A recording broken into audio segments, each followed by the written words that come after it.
वो Bible study share करें हमारे साथ।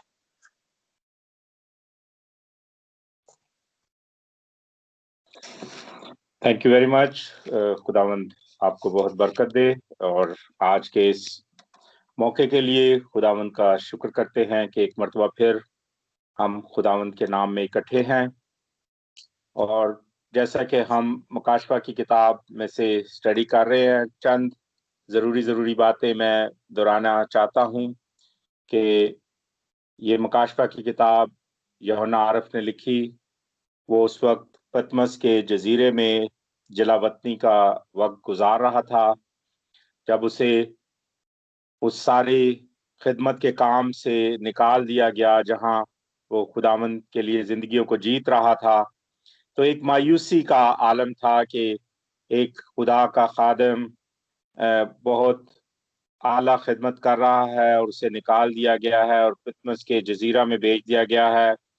और वहां खुदावंद ने उस बंदे के वसीले से बहुत बड़ा काम किया और रोया के जरिए खुदा ने कुछ बातें बताई जो मैं पहले भी बता चुका हूं कि अगर हम पहले बाब की 19वीं आयत देखें तो हम 3 हिस्सों में मुकाशफा की किताब को तकसीम कर सकते हैं। बस जो बातें तूने देखी और जो हैं और जो इनके बाद होने वाली। तो जो उसने देखा, उसने एक आदमजात को देखा जो कि मसीह यीशु की तस्वीर है और वो उन चिरागदानों, उन कलीसियाओं के बीच में घूम रहा है। और फिर जो हैं वो बातें, वो सारी 7 कलीसियाओं के नाम जो पैगाम है, और मैंने हिस्ट्री की मदद से बताया कि वो कलीसिया की पूरी अब तक की हिस्ट्री को वो 7 कलीसियाओं के पैगाम बयान कर रहे हैं।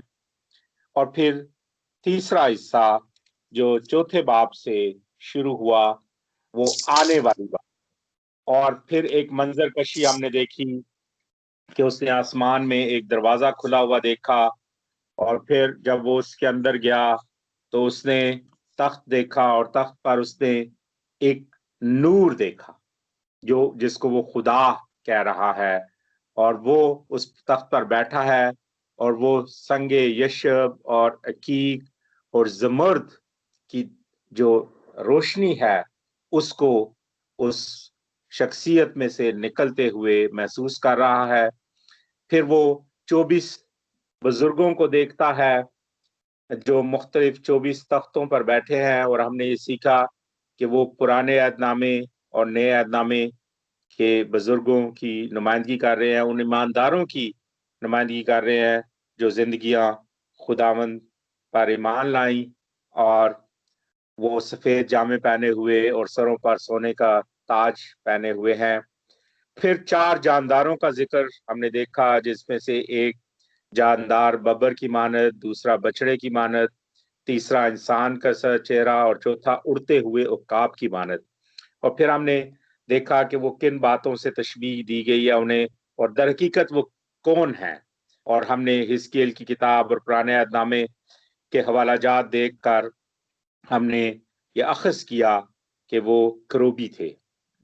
और फिर हम देखते हैं कि एक तोमार किताब है जिस पर 7 मोहरें लगी हुई हैं। ये 5वें बाब के शुरू में हमने देखा।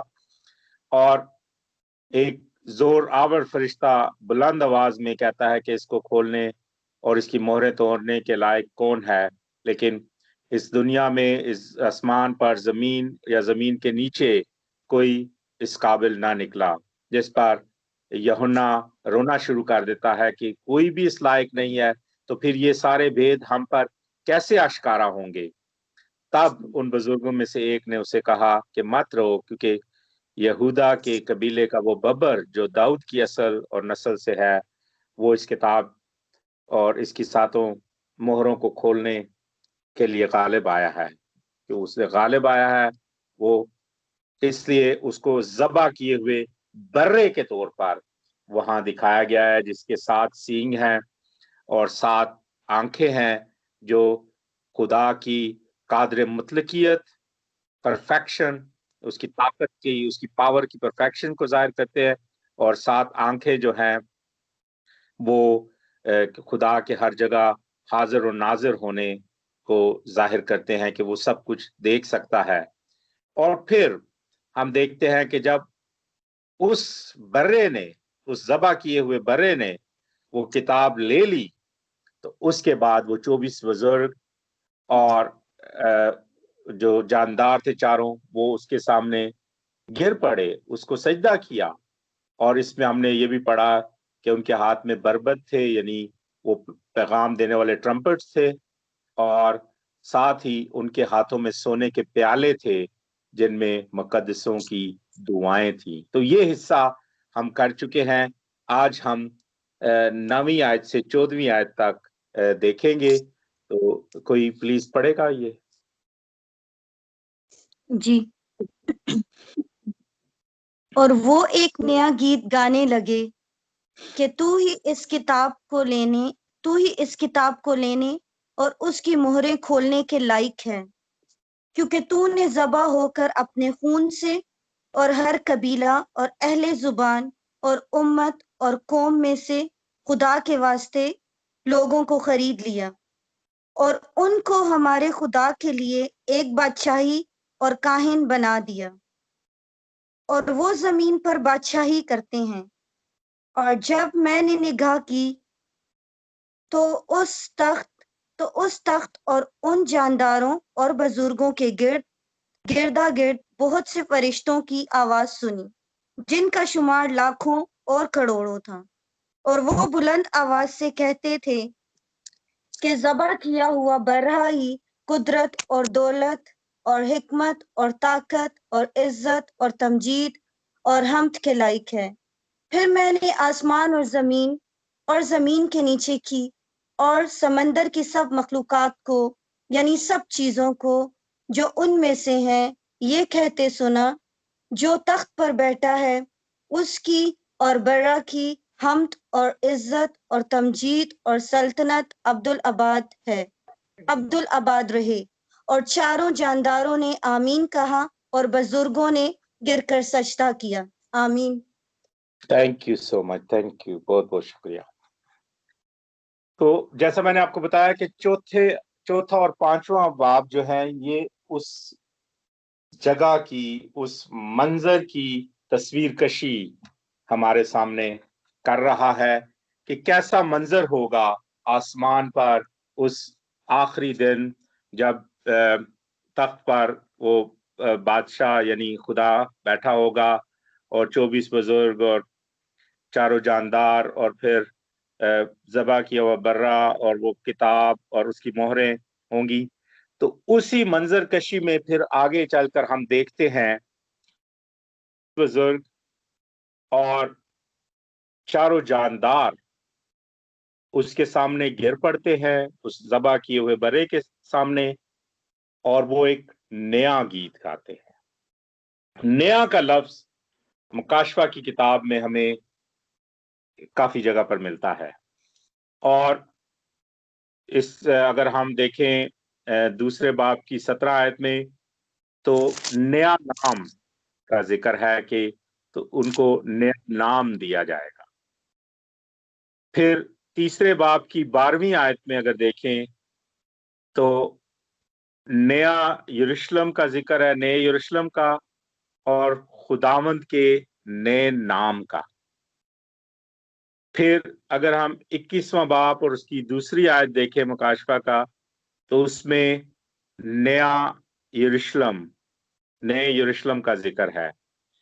फिर 5वें बाब की 9वीं आयत देखें, जैसे जो अभी हमने पढ़ी है, तो इसमें नया गीत। फिर 14वें बाब की तीसरी आयत में भी नया गीत।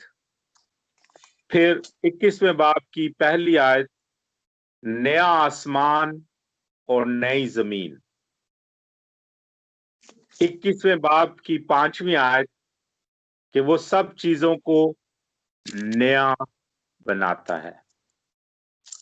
तो ये सब कुछ, ये सारे अल्फाज, नया का लफ्ज हमारे सामने बार बार आता है। और जब मैंने इस लफ्ज नए को सीखने की कोशिश की कि ये मुकाशफा में जो नया का लफ्ज आया है ये क्या चीज जाहिर करता है। तो जैसा आप जानते हैं कि नया अहदनामा जो है ये यूनानी जुबान में लिखा गया, ओरिजिनली यूनानी जुबान में लिखा गया, और यूनानी जुबान में नया के लिए दो अल्फाज हैं, नियोस और खेनोस। नियोस और खेनोस ये दोनों यूनानी जुबान के लफ्ज हैं और दोनों का मतलब नया है। और नियोस का मतलब है कि चीज अपने उस वक्त के मुताबिक नई, यानी जैसे नया मॉडल आ जाता है किसी चीज का, चीज वही है, उसमें कुछ इंप्रूवमेंट्स के साथ एक नया मॉडल आ जाता है और उसको हम कहते हैं कि नया आईफोन आया है, नया सैमसंग आया है, नई करोला कार आई है। तो वो एक्चुअली वो कार एग्जिस्ट कर रही होती है लेकिन उसमें कुछ तब्दीलियों के साथ वो नई हो जाती है। तो नियोस का जो मतलब है कि वो वक्त के एतबार से नया होना, यानी जो पहले था वक्त के एतबार से पिछले साल, अब उससे इंप्रूवमेंट के साथ चीज नई हो गई है। लेकिन खेनोस का मतलब है ऐसी नई चीज जो पहले एग्जिस्ट ही ना करती हो, ऐसी नई चीज। तो यहां जो यूनानी जुबान का लफ्ज इस्तेमाल किया गया है, ये जितने भी मैंने रेफरेंस दिए हैं मुकाशफा के, वहां लफ्ज यूज हुआ है खेनोस। तो जो ये नया गीत है ये पहले एग्जिस्ट नहीं करता था। जो नया यरूशलेम है या जो नया नाम दिया जाएगा ईमानदारों को, जो खुदावंद का नया नाम लिखा जाएगा, जो नया आसमान और नई जमीन होगी और सब चीजों को नया बनाने का जिक्र है, वो ऐसा हो जाएगा जो पहले एग्जिस्ट ही नहीं करता था, ऐसा नयापन। और ये बहुत बड़ी बात है कि एक ऐसी चीज जो पहले एग्जिस्ट ही नहीं करती थी उसकी बात की गई है कि ये चीजें नई हो जाएंगी। और इस नए गीत में जिन बातों का जिक्र किया गया है उसमें हमें जो पहली बात नजर आती है कि बर्रे की तमजीद की जाती है कि सिर्फ तू ही है जो इस किताब को लेने और उसकी मोहरें खोलने के लायक है। और क्यों तू लायक है? क्योंकि तूने ज़बा होकर अपने खून से हर कबीले और अहले ज़बान और उम्मत और कौम में से खुदा के वास्ते लोगों को खरीद लिया है। तूने निजात दी है लोगों को। निजात याफ्ता लोग इस वजह से हुए हैं कि तूने उन्हें खरीद लिया है। तूने ज़बा होकर अपने खून के वसीले से उन्हें खरीद लिया है। तो इसमें उसकी कुर्बान, मसीह की कुर्बानी का जिक्र है कि वो ज़बा हुआ, यानी एक बर्रे की तरह जब वो कुर्बान होता है इस तरह वो कुर्बान हुआ। और वो सिर्फ कुर्बान नहीं हुआ बल्कि उसने फिदिया दिया। उसने बनी नौ इंसान के लिए जो कि हर कबीले, हर अहले ज़बान और उम्मत और कौम में से हैं, उनके लिए उसने फिदिया दिया। इससे पहले यह तस्वर पाया जाता था कि निजात सिर्फ बनी इसराइल के लिए है और मिसाया यानी मसीहा सिर्फ बनी इसराइल की निजात के वास्ते आएगा। लेकिन जब मसीह यस्सु ने कुर्बानी दी तो उसने तमाम बनी नौ इंसान के लिए वो कुर्बानी दी। उसने तमाम बनी नौ इंसान को उस मौत से, उस गुनाह से, उस अबलीस की कैद से छुड़ाया। तो ये जो खास लफ्ज इस्तेमाल हुए हैं, हर कबीला और अहले ज़ुबान और उम्मत और कौम में से। तो ये हमारे लिए बहुत ही बड़ी बात है, क्योंकि हम बनी इसराइल में से नहीं है। अगर निजात सिर्फ बनी इसराइल के लिए होती तो फिर हम उसके हिस्सेदार नहीं थे। लेकिन ये 24 बुजुर्ग और चारों जानदार इस बात की तस्दीक कर रहे हैं कि हर कबीले और अहले ज़बान और उम्मत और कौम में से लोग खुदा के वास्ते खरीदे गए हैं। वो पैदाइश की किताब में जो बात है कि अगर तीसरे बाब की 15वीं आयत में देखा जाए कि जब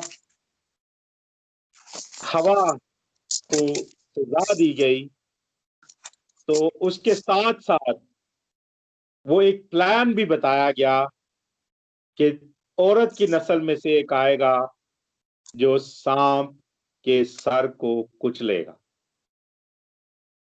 और अगर हम देखें पहला पतरस उसके पहले बाब की 19वीं आयत, तो उसमें हमें पता लगता है कि क्यों मसीह इस लायक था कि वो पूरे इस दुनिया के लिए कफारा दे, क्योंकि वो बेऐब और बेदाग बर्रा था। सॉरी, मैं ये हवाले नहीं पढ़वा रहा क्योंकि उसमें बाज़ औक़ात बहुत टाइम लग जाता है, क्योंकि हम सब इंटरनेट पे हैं। अगर एक क्लास में बैठे होते तो ये बहुत अच्छा लगता है कि वो हवाले भी पढ़े जाएं, लेकिन बाज़ औक़ात इन चीज़ों में बहुत टाइम वेस्ट हो जाता है। लेकिन आगे मैं कुछ हवाले पढ़ाऊंगा भी। तो पहला पत्रस यानी पत्रस के खत की हम स्टडी कर चुके हैं। उसके पहले बाब की 19वीं आयत में लिखा है कि क्योंकि वो बेऐब और बेदाग बर्रा था। और दूसरा पत्रस उसके दूसरे बाब की पहली आयत में हम देखते हैं कि उसने अपने खून के वसीले से हमें मोल लिया, उसने हमें खरीदा है। वो सिर्फ उसने ये नहीं कि वो कुर्बानी दी है, खून बहाया है और हम बस ऑटोमेटिकली हम अपने कामों की वजह से निजात पा गए हैं। नहीं, उसने हर कबीले, हर अहले ज़ुबान और उम्मत और कौम में से खुदा के वास्ते लोगों को खरीद लिया है। और वो पहला करंथियों उसके 6 बाब की 20वीं आयत और 7वें बाब की 23वीं आयत के मुताबिक, पहला करंथियों 6 बाब की 20वीं आयत और 7वें बाब की 23वीं आयत के मुताबिक वो बनी नौ इंसान को गुनाह और अबलीस की कैद से छुड़ाने के लिए उसने अपना बेशकीमत खून बहाया। यहां मैं एक कहानी सुनाना चाहूंगा कि एक छोटा बच्चा था। वो बहुत अच्छा हाथ से काम कर सकता था, हाथ से चीजें बना सकता था, और वो अक्सर मुख्तलिफ तरीके के एक्सपेरिमेंट्स करता रहता होता था। तो एक दिन उसने एक बहुत ही यूनिक स्टाइल की एक कश्ती बनाई। उसने उसको बहुत ही खूबसूरत कश्ती बनाया और वो बहुत खुश था अपनी क्रिएशन पे, अपने इस काम पे, और वो अपनी कश्ती को बहुत प्यार करता था। और क्योंकि उसने उसे खुद अपने हाथों से बनाया था, और जब भी वो स्कूल से घर आता था, वो उसके साथ सबसे पहला उसका काम होता था कि अपना बैग रख के वो उस कश्ती को निकालता था कबर्ड में से और उसके साथ खेलता था, और फिर वो खाना खाता था और दूसरे काम करता था। एक दिन वो इसी तरह रूटीन के मुताबिक घर आया, उसने अपना बैग रखा और कबर्ड की तरफ गया, तो कबर्ड खुली हुई थी और उसमें वो कश्ती नहीं थी। और वो बहुत ज्यादा परेशान हुआ क्योंकि वो कश्ती चोरी हो गई थी। वो इधर उधर पूरे घर में ढूंढता रहा, लेकिन उसको वो नहीं मिली। वो बहुत ही मायूस हुआ, बहुत रोया, बहुत परेशान हुआ। और अगले दिन जब वो स्कूल जा रहा था तो उसने एक खिलौनों की दुकान पर शोकेस में लगे हुए अपनी उसी कश्ती को देखा। वो अंदर गया और उसने कहा कि ये मेरी कश्ती है, ये मुझे दे दो, ये मेरी कश्ती है, ये मैंने बनाई है, ये चोरी हो गई थी, ये मुझे दे दो। लेकिन दुकानदार ने कहा नहीं, मैंने इसको खरीदा है, मैंने इसको पैसे देकर लिया है, अगर तुम्हें चाहिए तो तुम इसको खरीद लो।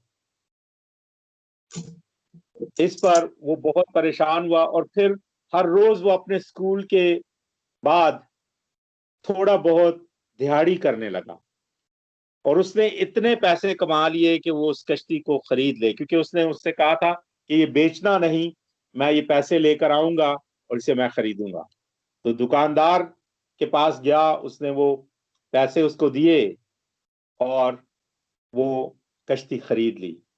और फिर उसने अपनी कश्ती को अपने गले लगाकर कहा कि ऐ मेरी खूबसूरत कश्ती, मैंने तुझे बनाया इसलिए मैं तुझे बहुत प्यार करता हूं, और अब मैं तुझे और भी प्यार करता हूं, क्योंकि मैंने ना सिर्फ तुझे बनाया बल्कि मैंने बहुत कुर्बानी देकर, बहुत मेहनत करके तुम्हें खरीदा है, और अब मैं तुमसे और ज्यादा प्यार करता हूं। बिल्कुल इसी तरह जिस तरह मसीह यस्सु, हम देखते हैं कि तख्लीक के काम में खुदा बाप के साथ उसने इंसानों को खल्क किया, तो वो यकीनन इंसानों को प्यार करता है। लेकिन जब इंसान अपने गुनाह की वजह से अब्लीस के हाथों में चला गया और उस अब्लीस के हाथ से, उस गुनाह के हाथ से, उस मौत के हाथ से इंसान को दोबारा खरीदने के लिए मसीह यस्सु को अपना बेशबहा खून बहाना पड़ा, अपनी कुर्बानी देनी पड़ी, और उस खून के वसीले से उसने तमाम कबीले और अहले ज़बान और उम्मत और कौम में से खुदा के वास्ते लोगों को खरीद लिया, और अब वो उनको और ज्यादा प्यार करता है, और उसने उनको बादशाही और काहिन बनाया, और वो जमीन पर बादशाही करते हैं। तो बादशाह कैसे बने? हम जो कहते हैं कि हम शाही काहिनों का फिरका, यानी काहिन तो है लेकिन शाही काहिन है, हम उस बादशाहत का हिस्सा है। तो वो हम कैसे बने? क्योंकि हमें मसीह यस्सु ने अपने खून से खरीद कर इस काबिल बना दिया कि हम उस बादशाहों के बादशाह के फर्जंद बन जाएं। और जब हम उसके फर्जंद बन गए, यानी उसने अपने खून के वसीले से हमें खरीद कर उस बादशाही, उस बड़े बादशाह, अजीम बादशाह के फर्जंद बना दिया, तो हमको ये एजाज मिला कि हम उसके साथ तख्त पर बैठकर जमीन पर बादशाही करेंगे, तमाम दुनिया पर हुकूमत करेंगे। ये एजाज उसने हमें दिया है। और दूसरा, उसने हमें काहिन बनाया है। और काहिन, जैसा कि हम जानते हैं, अगर हम बनी इसराइल के काहिनों के हिस्ट्री देखें, तो काहिन का काम एक मीडिएटर का काम था, एक दरमियानी का काम था, कि वो खुदा का नुमाइंदा भी था और इंसानों का नुमाइंदा भी। वो खुदा का पैगाम इंसानों के साथ शेयर करता था, और उस पाक तरीन मकाम में सिर्फ काहिन जा सकता था जो तमाम इंसानों के कफारे, उनकी कुर्बानियां लेकर उस पाक तरीन मकाम पर जाता था। तो वो एक वक्त में खुदा की नुमाइंदगी भी कर रहा था और साथ साथ इंसानों की नुमाइंदगी भी कर रहा था, बनी इसराइल की नुमाइंदगी भी कर रहा था। और हमें मसीह यस्सु ने हर कबीले और हर अहले ज़बान और उम्मत और कौम में से खुदा के वास्ते खरीद कर हमें काहिन बना दिया है, ताकि हम लोगों में खुदा की नुमाइंदगी करें, खुदा के पैगाम को बांटें, खुदा की बातें, खुदा की गवाही हम लोगों के साथ शेयर करें। और इंसानों का नुमाइंदा हमें इसलिए बना दिया कि हम लोगों की शिफायत करें खुदा के हुजूर। हम अपने इर्द गिर्द के लोगों के लिए, अपने इर्द गिर्द के माहौल के लिए, अपने इर्द गिर्द होने वाले बातों के लिए खुदा के सामने मनाजात पेश करें, खुदा के सामने दुआ करें, खुदा के सामने उन लोगों को रखें जो अभी उस निजात के अमल में दाखिल नहीं हुए, जो निजात याफ्ता नहीं हैं, उनकी निजात के लिए हम काम करें। हम उन तक खुदा का पैगाम पहुंचाएं और उनके लिए खुदा के सामने मनाजात पेश करें। तो ये वो पहला हिस्सा है जिसमें 24 बुजुर्ग और चारों जानदार उस बरगजीदा कौम के लिए, उस निजात याफ्ता लोगों के लिए उस बर्रे की तारीफ कर रहे हैं, क्योंकि उसने ज़बा होकर उनको खरीदा है और उनको बादशाह और काहिन मुकर्रर किया है।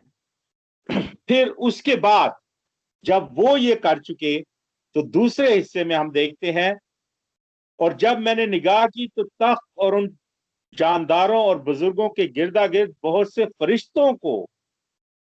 फरिश्तों की आवाज सुनी, जिनका शुमार लाखों और करोड़ों में था, और वो बुलंद आवाज में कहते थे कि ज़बा किया हुआ बर्रा ही कुदरत और दौलत और हिकमत और ताकत और इज्जत और तमजीद और हम्द के लायक है।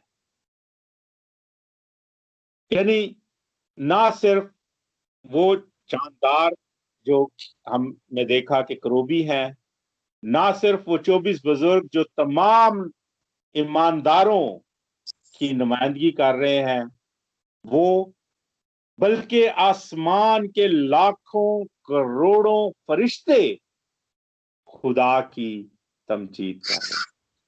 और वो क्या तमजीद कर रहे हैं कि सारी कुदरत बर्रे की है, वो कादिर मुतलक है। खुदा की सारी कुदरत यानी खुदा की सारी पावर उसी में सुकूनत करती है। और पहला कुरिन्थियों उसके पहले बाब की 24वीं आयत अगर हम पढ़ें तो उसमें मसीह को खुदा की कुदरत कहा गया है। उसे कहा गया है कि वो खुदा की कुदरत है। और फिर सारी दौलत उसी की है। तो मैं यकीन रखता हूं कि आप लोग नोट्स ले रहे होंगे, क्योंकि ये हवाले अगर आप बाद में पढ़ेंगे तो आपको ये बातें और खुलकर सामने आएंगी। सारी दौलत उसकी है। तो दूसरा कुरिन्थियों उसके 8वें बाब की 9वीं आयत में और इफिसियों तीसरे बाब की 8वीं आयत के मुताबिक सारी दौलत का ताल्लुक जो है वो उसी से है। जो वेल्थ है बिलोंग्स टू जीसस, वो सारी दौलत उसकी है। फिर सारी हिकमत,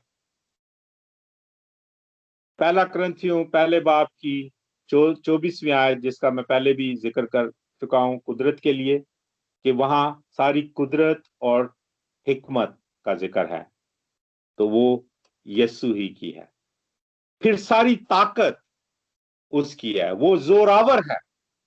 और लूका की इंजील उसके 11वें बाब की 22वीं आयत में हम वो देखते हैं कि लूका की इंजील उसके 11वें बाब की 22वीं आयत में कि मसीह यीशु ने बता रहा है कि जो जब वो बदरूहों को निकालता है तो वो क्यों निकाल सकता है, क्योंकि वो उस जो पहले मौजूद है चीज और जो उसका मालिक है यानी इब्लीस, उससे ज्यादा जोरावर।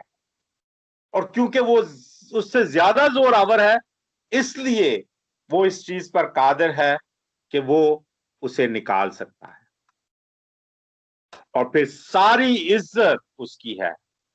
और फिलिपियों उसके दूसरे बाब की 11वीं आयत में हम देखते हैं कि हर जुबान इकरार करेगी उसके जलाल और उसकी इज्जत का।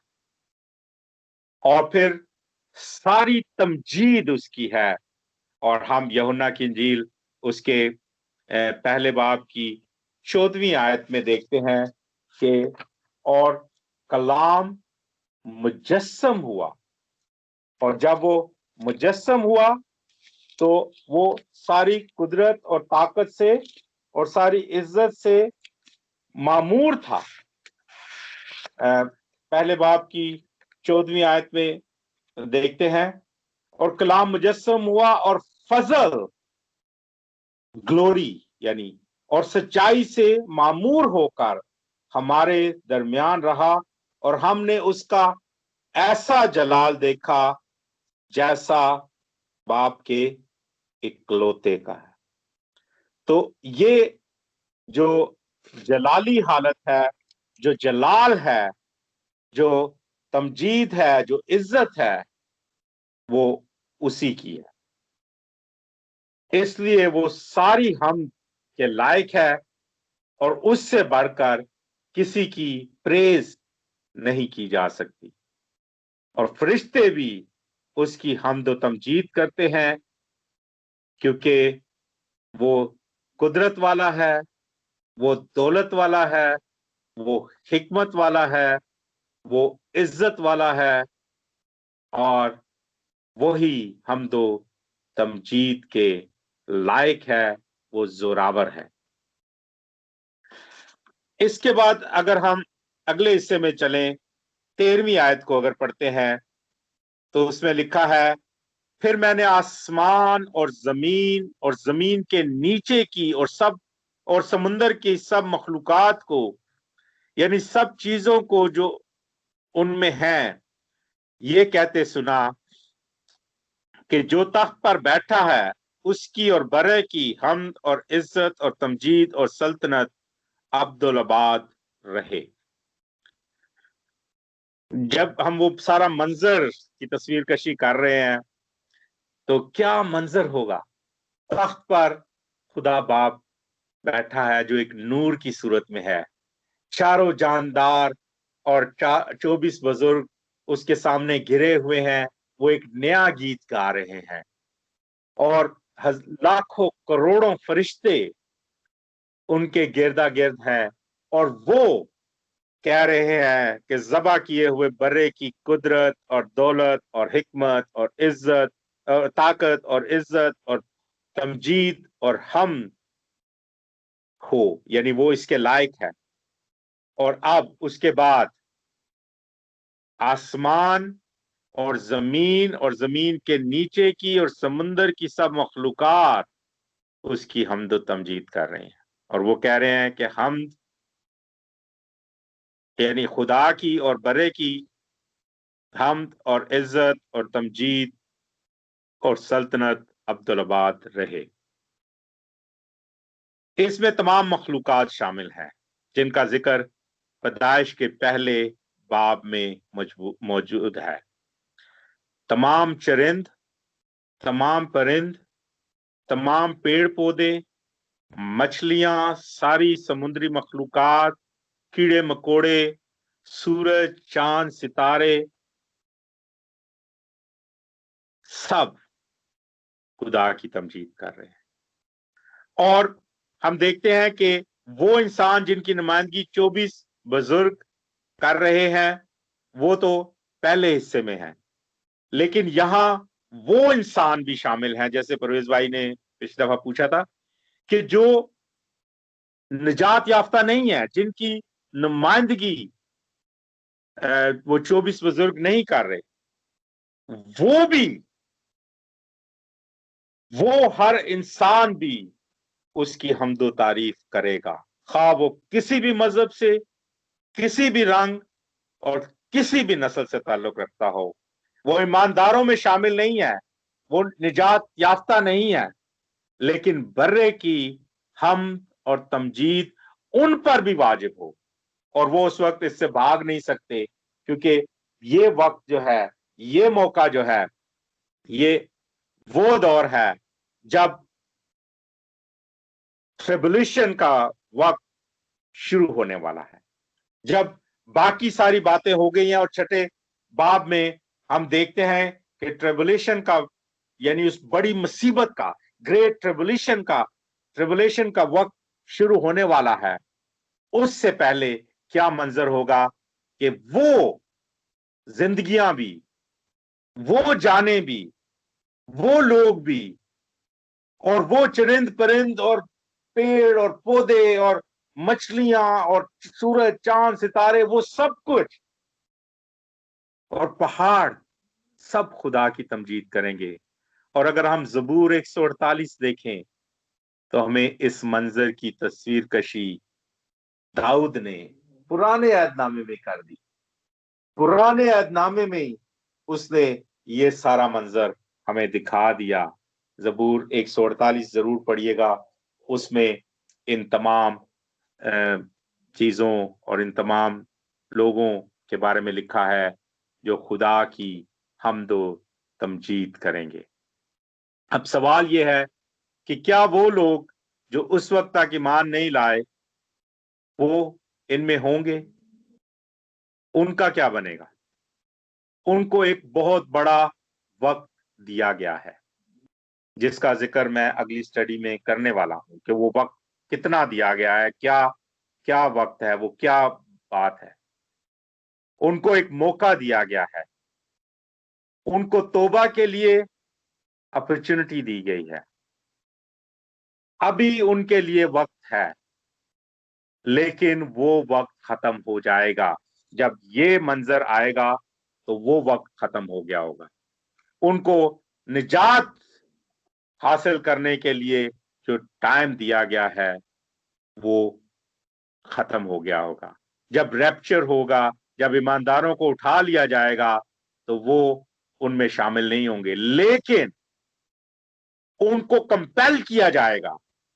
उनको, उनके पास इसके सिवा कोई चारा नहीं होगा कि वो खुदा और उसके बर्रे की हमदो तमजीद करें, और उसके हम और इज्जत और तमजीद और सल्तनत के बारे में कहें कि खुदा और उसके बर्रे की सल्तनत जो है वो अब्दुलआबाद रहेगी।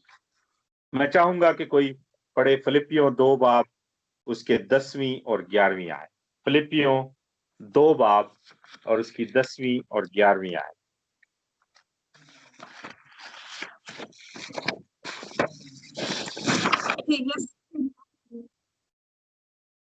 ताकि यीशु के नाम पर हर एक घुटना झुके, ख्वाह आसमानियों का हो, ख्वाह जमीनियों का, ख्वाह उनका जो जमीन के नीचे है, और खुदा बाप के जलाल के लिए हर एक जुबान इकरार करे कि यीशु मसीह खुदावंद है।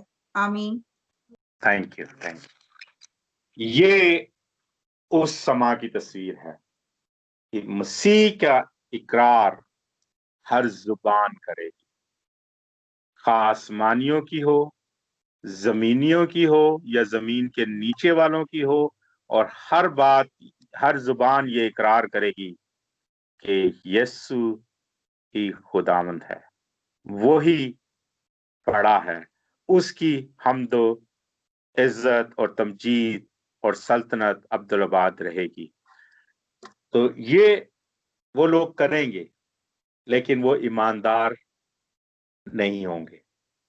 वो, जैसा कि हम कलाम मुकद्दस पे देखते हैं कि एक जगह कहा गया था कि इब्लीस भी उसके जानते हैं, उसके काम जानते हैं और थर थर कांपते हैं, शैतान भी। लेकिन ये वो स्टेज होगी कि जिसमें हर जुबान उसको, उसकी हमदो तमजीद करेगी, पछताएगी, क्योंकि अभी मौका है, अभी वक्त है, अभी अपॉर्चुनिटी है। इसलिए हम पर जिम्मेदारी ईमानदार होते हुए बहुत बढ़ जाती है कि हम उस वक्त का फायदा उठाएं और उन लोगों तक खुदावंद का कलाम पहुंचाएं। ग्रेट ट्रिब्यूलेशन के शुरू होने से पहले हम लोगों तक खुदावंद का पैगाम पहुंचाएं, उनको ये अपॉर्चुनिटी बख्शें कि वो कह ना सकें कि हम तक तो ये कलाम पहुंचा ही नहीं था। काश हम तक पहुंचता और हम इस पर अमल करने वाले बनते। हमें मसीह यीशु ने कहा है कि तुम यरूशलेम और यहूदिया और सामरिया और जमीन की इंतहा तक मेरे गवाह होगे। हम पर ये जिम्मेदारी है, हम जो ईमानदारों की जमात में शामिल हैं, हम पर ये जिम्मेदारी है कि हम उन लोगों को ये अपॉर्चुनिटी दें, ये मौका दें, ताकि वो उन लोगों में शामिल हों जिन्होंने सबसे पहले एक नया गीत गाया, जो 24 बुजुर्ग जिनकी नुमाइंदगी कर रहे हैं, ना कि वो उन लोगों में ही रहें जो आखिरी हिस्से में हमने देखा कि जो मजबूरन अब कोई चारा नहीं है, आसमान और जमीन और इसके नीचे की और समुंदर की सब मखलूकात को उसकी हम्द करनी है। और चारों जानदारों ने आमीन कहा और बुजुर्गों ने गिरकर सजदा किया। ये क्या खूबसूरत मंजर होगा। ग्रेट ट्रिब्यूलेशन से पहले, छठे बाब को शुरू करने से पहले, हमने वो सारा मंजर देखा कि जो आसमान पर होगा। चौथे और पांचवें अबवाब में हमने उस सारे मंजर को बड़ी तफसील से जानने की कोशिश की। और अब जो छठा बाब हम अगले सोमवार शुरू करने वाले हैं, ग्रेट ट्रिब्यूलेशन की बात करने वाले हैं। उसका जिक्र छठे बाब से शुरू होता है, लेकिन मुकाशफा छठे बाब के वक्त को, टाइम और हकीकत को समझने के लिए हमें दानियल उसके नामे बाब की 20 से 27 आयत तक के हिस्से को समझने की जरूरत है, जिसमें उस ग्रेट ट्रिब्यूलेशन के वक्त और उसकी हकीकत का जिक्र किया गया है। पुराने अहदनामे में, दानियल के दौर में, जब अभी मसीह यीशु मसाया आया भी नहीं था, सैकड़ों साल पहले दानियल ने उस ग्रेट ट्रिब्यूलेशन के हवाले से एक टाइम फ्रेम दिया, जिसको हम अगले मंडे पढ़ेंगे।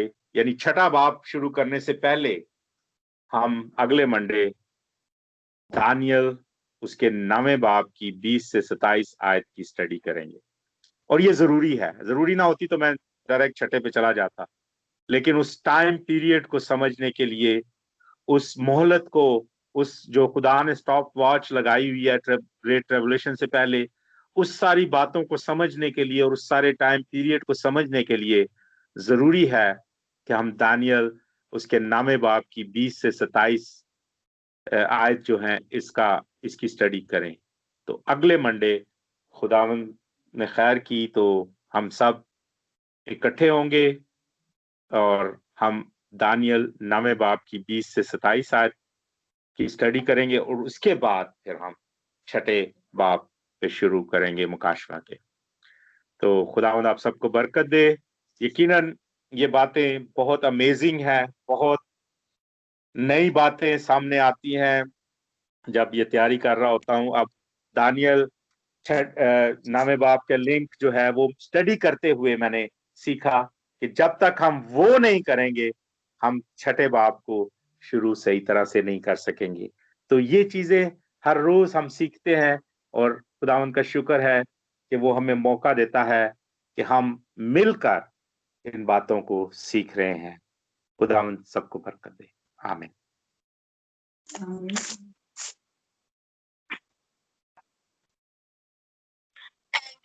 अंकल इतनी अच्छी बाइबल स्टडी के लिए और आप इतनी एफर्ट्स करते हैं हम लोगों को सिखाने के लिए। मासू बिटिया से मेरी रिक्वेस्ट है कि वो कलाम की शुक्रगुजारी के लिए दुआ करें।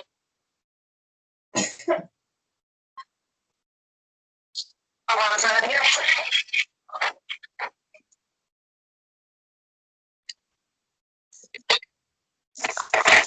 आइए हम सब लोग अपने सभी